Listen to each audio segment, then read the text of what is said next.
people pronounce it differently. Hi, everybody. Welcome to Inside Scoop with Sue. We are testing out 1 o'clock. 10:30 seems to be part of the workday. And we did that. We started that during COVID. It took us a little while to kind of rethink the timing. And Facebook tells us 1 o'clock is a very good time for viewers. So today I'm here with Emma Benoit. It is really such a compelling story. And I'm so grateful that Emma's willing to go around and talk about it. So Emma, why don't we start with, rather than me telling a little bit about you, why don't you start with a little bit about you? Yeah, so firstly, hi, everyone. I'm really excited to be able to be a part of a Facebook Live. I've never done anything like this before, so first time, and I'm excited. A little bit about me. I grew up in South Louisiana in a middle-class family as a spunky, charismatic, pretty rambunctious, full-of-life kid. And as a kid, I really didn't have many worries or fears or stressors. I was very carefree as a child. But growing up, things started to change for me as I got a little bit older. And when I became 12 years old is when I really remember things starting to become more challenging for me. I struggled with insecurities and identity issues, as well as feeling pressures from society, my sport, academics, social pressures. And I really never gained a set of coping skills to process my emotions. So I would go through things and not really ever overcome them. And I internalized a lot of feelings growing up. And as I grew older, those kind of negative coping skills of internalizing my feelings, never speaking up about my emotions, kind of keeping this image of a perfect life on the forefront was really challenging as I got older. And naturally, as I grew up, obviously my problems were different. They were a little bit bigger problems, and not having, like I said, a set of coping skills or really understanding what I was dealing with, I was very lost and confused. And when I was 16 years old, I attempted to take my life. And following that suicide attempt, I have gone on quite the journey. Yes, and we're so glad that you're on this journey. First of all, I want to say that a documentary called My Ascension is Emma's story. Emma's in it, and it's really, really powerful. Can people watch it individually? So not currently. Currently, the goal with the film is to spark conversations, because we know that the biggest issue with all of this is that it's stigmatized. It's not talked about. So the real goal with the film is a tool to get communities to talk about these things and to work on their efforts for suicide prevention. So currently, as it stands, the film is available for community screenings. You can go online and purchase a license and screen and show the film to an audience that way. We do have plans next year for a PBS premiere, if you will. So it will be transitioning to more streamable platforms and things like that for people just to watch on their own time. But currently, that's kind of the situation with it as it stands right now. Okay, and we have just gotten a comment from My Ascension. Someone's back there monitoring this, and they gave if someone you know or love is in crisis right now, call 911. Dial it's not a text, right? That's the you can text or call 988. Yep. Sorry. Yeah. Okay. So I want to go back a little bit to your story when most of us are parents of teenagers that watch this, and adolescence is rough. Middle school is rough. So did anyone notice something about you? Were you walking around with a smile and everyone thought everything was okay? Mostly, yes. I was really good at masking those feelings because of that stigma. The only association that I ever had with depression, anxiety, or really mental health and mental illness was negative, because I learned it from TV and movies. And so my association with those types of negative feelings was not good. And so I wanted to protect myself and others around me from feeling negative by talking about these things. And not to mention, I didn't really understand what I was dealing with to be anxiety or to be depression because of that stigma. I never associated any of those feelings with being a mental health challenge. And Did, so I an- worked did really anyone ever hard. ask you? Oh, sorry. And I was just saying, I worked really hard to pretend and mask that feeling. Did anyone in your space ever say to you, "Hey, are you okay?" Oh yeah, I mean, I checked up on frequently, but because I was ashamed of the feelings and I was unaware of what they were, I I put a mask on and I was like, "No, I'm fine. I'm fine." As typical teenage say, right? Like, "I'm fine." I can't tell you how many times I just said, "Oh, I'm fine. It's fine." And I really wasn't fine. So this is a tough question because it's looking back and trying to think, like, was there a way for someone to reach you? I think if someone would have sat me down and approached the conversation in a different way, and maybe said, like, I've noticed X, Y, and Z have been different with you. What's going on? Is there something that you're dealing with emotionally or mentally that we can talk about?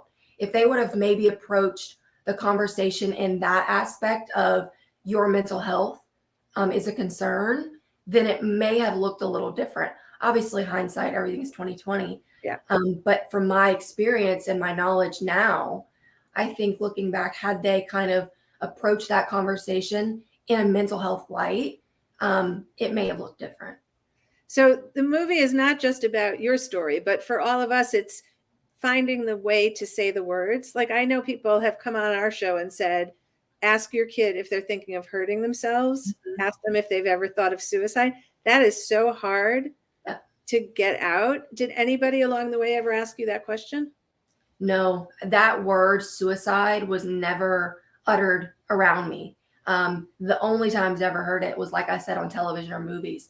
So it was never a question. But I do agree that had someone maybe said that word aloud to me, it may have become more real for me.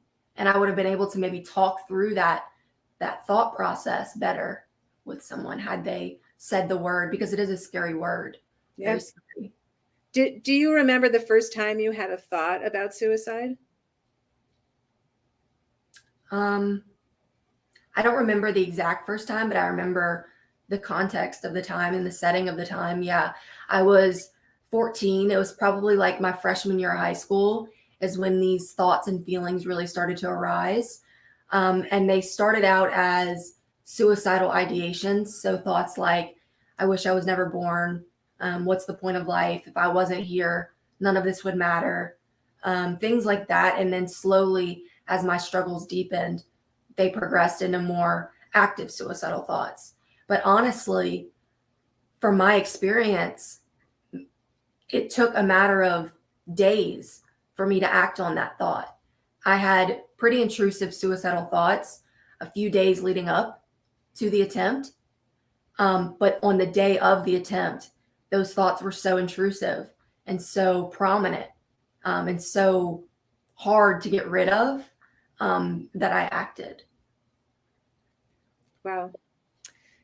Okay, so in that moment, there's no way out for you. You can't see any way out, and you don't have anybody to reach out to. Mm-hmm. So you're down this path now of being an inspiration for other kids. Have you had kids reach out to you who are in that same moment, and does it make a difference? Absolutely.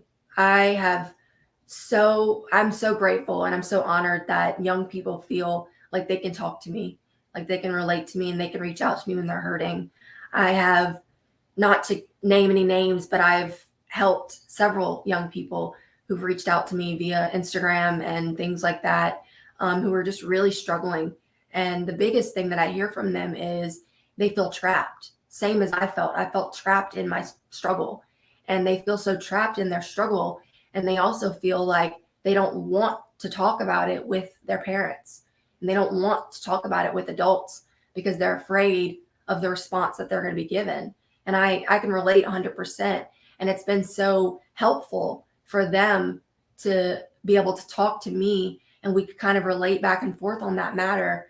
And it's been truly an honorable thing that I get to do, is helping young people realize that talking about these things with your parents, it's not going to be easy. It's not going to be comfortable, but it's necessary and it will help. And it does. I mean, just the few kids that I've encouraged to open up that conversation with their parents, it's helped them. So tell us on the other side of it. And it may not be that there's one answer to this. Everybody might not want the same thing, but what could parents do? Now, no one's envisioning getting that, like, Mom, I've got to talk to you, Dad, I've got to tell you something, and it being, I'm thinking about suicide. But if we think about it now and kind of run through what the best way is to handle that, do you have any thoughts about that? In terms of from a parent's perspective? Yeah, like what response makes kids regret telling you and what response supports them? Well, I think what response would make kids regret telling you is things like toxic positivity. When a kid is hurting that bad, they don't really need to hear, you have this, this, and this to live for. We give you this, that, and the other. They don't really need to hear, you have such a good life. We give you everything. What do you have to be depressed about? Why are you always so tired? That's not really what they're needing to hear. They're needing validation. They're needing you to sit back and just fully listen and hear what they're saying and come back and say, I hear you. That sounds hard. And really empathize with what they're telling you, because it must be hard for an adult, I can imagine, to sit and listen to a youth express their emotions and their feelings when it's a youth's problems, right? Because adult problems are so much different than a youth's problems. And it's easy for an adult to look at a youth's problems and say, you're going to be over that tomorrow. It's not that big of a deal.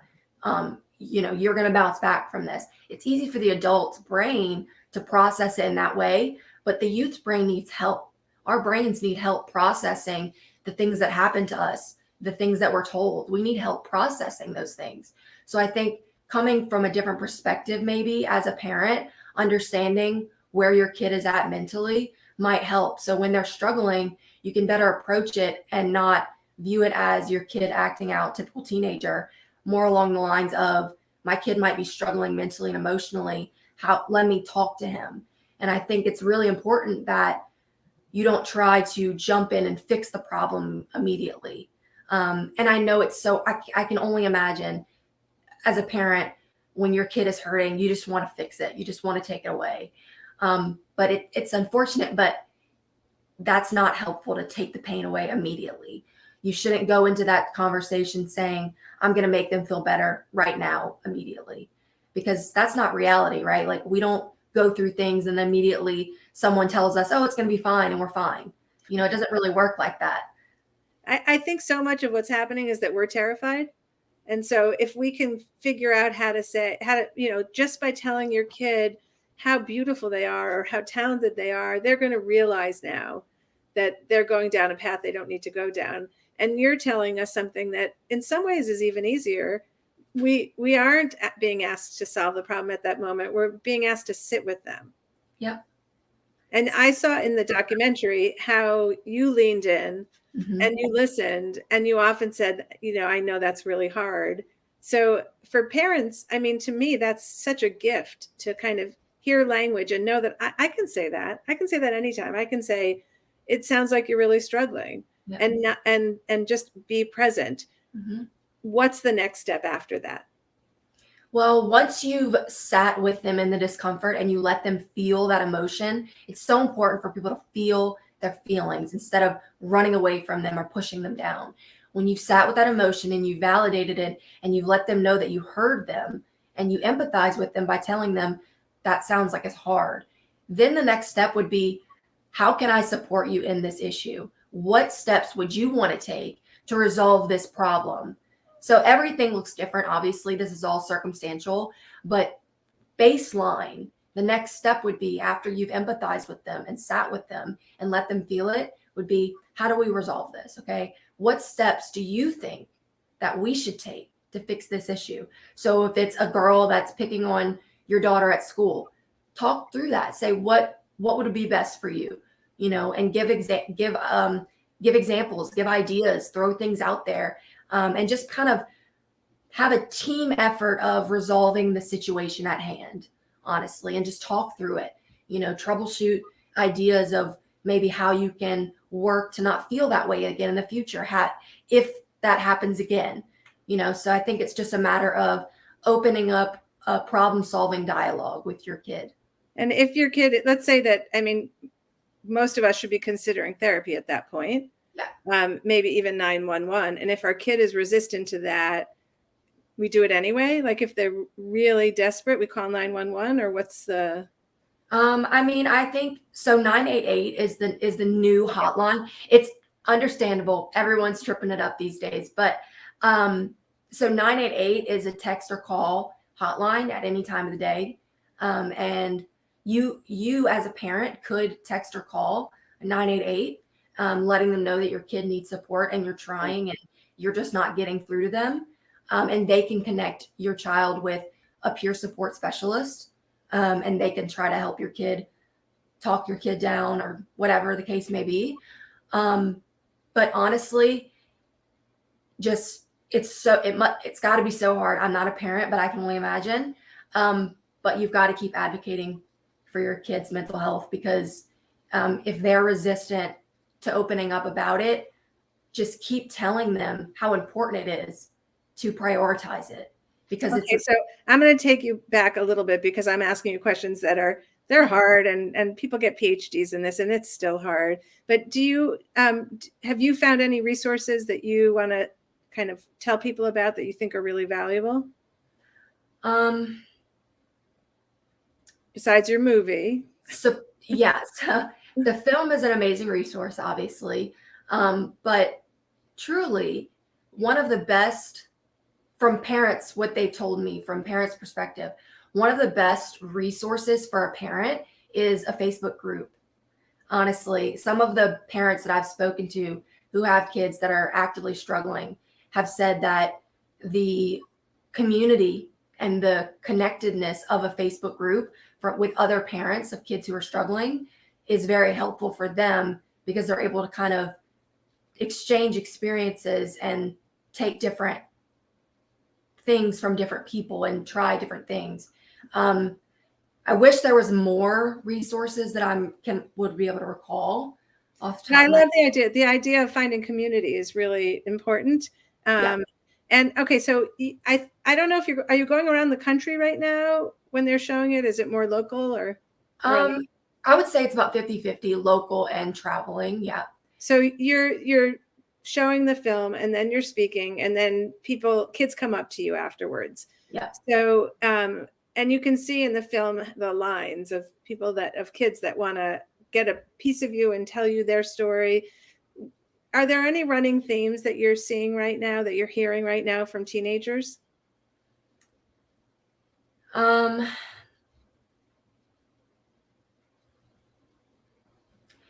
lot of teenagers have been really struggling with something that I really can't relate to, but I can empathize with, and it's COVID.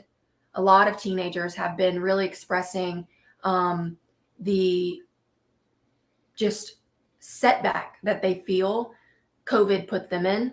So that's been a big one, is just the isolation factor, and, kids changing friends during COVID and, things like that. It's just, change is hard for young people to begin with. So that's been very, very consistently an issue with young people, is getting them to feel back connected again.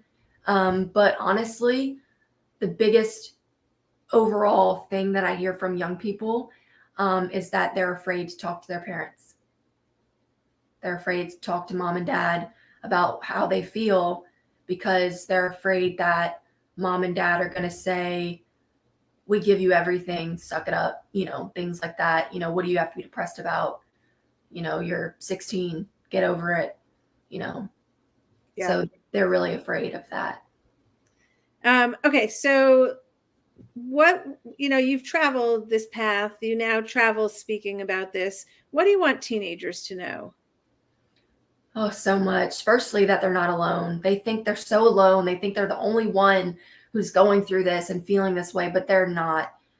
First and foremost, you're not alone. I can guarantee it. And secondly, Let that me just interrupt for a second. Did you feel that way when you were going through it? Yeah. 100%. I didn't think that anyone else experienced these feelings and thoughts. I thought I was crazy.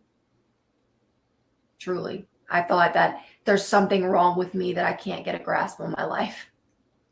And that's so common for kids. And so I think it's important to let them know that you're not alone, and, that don't be so hard on yourself.